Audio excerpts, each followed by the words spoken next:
Hey, this is Christy Mattoon here from Rewire. Thank you for being here. Subscribe to my channel and share these messages. If they help you, they might also help somebody else. And please comment below with any questions or thoughts. Nothing is off center here. Nothing is barred from discussion here. So if you like what you're hearing, make a comment. If you're in question, ask questions. And if you don't like it, leave a comment too. That's totally fine. If it's something that you are really adamantly against, please feel free to move on. I have no issues about that. We are in a process of discovery, discovering ourselves, discovering our spirits, and discovering information that was left out. And in that discovery, we are growing and changing and moving and doing things as a group and as single individual people differently than we have ever done before. So if this kind of thing interests you, please comment below. If you want to know more about what we're doing and the things that we're reading and talking about and how to get into this discussion or become a part of this discussion, please leave a message below and I will give you direct contact on that. This little clip is a question that somebody asked, and you can hear the full context of the clip here in just a second. It was about commanding demons. And my question to you is actually, who's in charge of who? Have you ever thought about this before? This is exactly what is addressed here. I hope it helps. Like I said before, please subscribe. Comment below if you have any questions. Thank you. Why is Solomon commanding demons to build his temple? It looks like Michael gave him a ring to command these demons. I'm like, why are you commanding demons? We have charge over them. They don't have charge over us. Interesting, isn't it? When you recognize this stuff and you're like, okay, wait a minute. You have no authority here. Demons have no authority for you. They have authority on the planet, but they have no authority of you.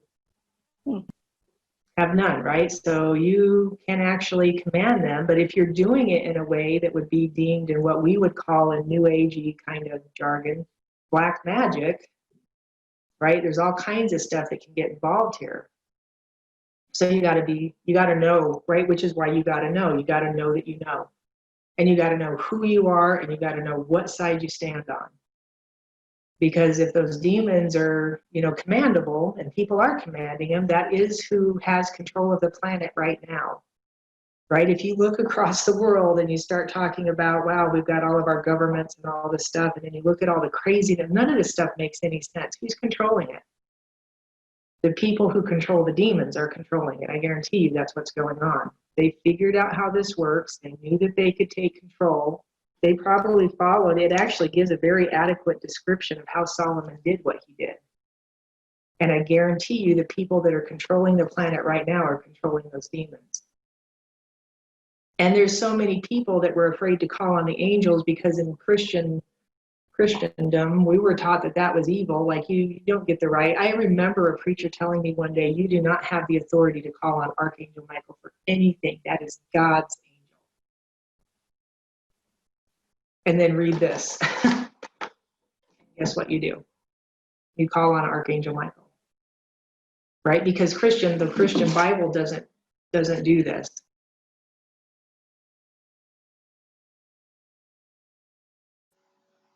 If nothing else, I hope that sparks some deep questions within you. I will tell you the book that we're reading is called, it's actually a combination of 3 different books of Enoch. And you can find this online. You can Google it and find it. You can probably even get it in a PDF form. And the book of Enoch has been found in different languages.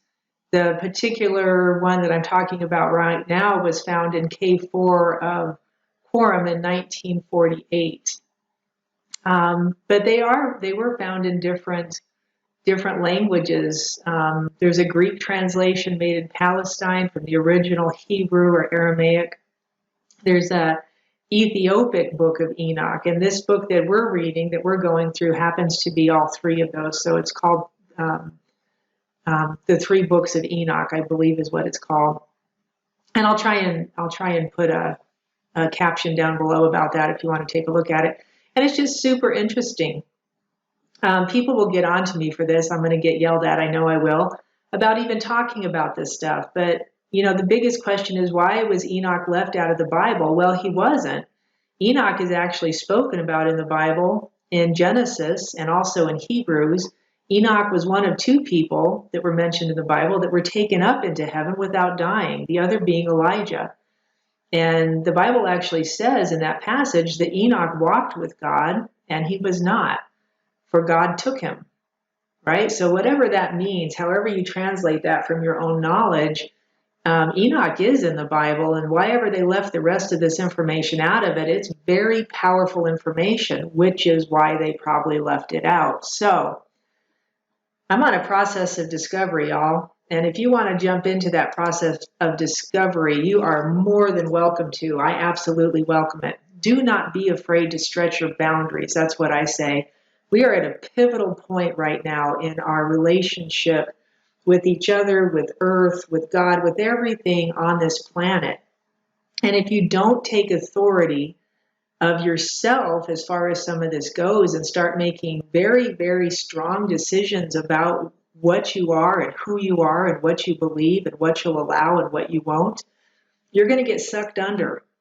And that's one of the things that we're trying to walk away from here, is the disempowerment that all the teachings have put on us. So anyway, I bless you in this. I hope to be talking to you soon. Comment, share, like, subscribe. I always appreciate that stuff, and I'll be talking to you again soon.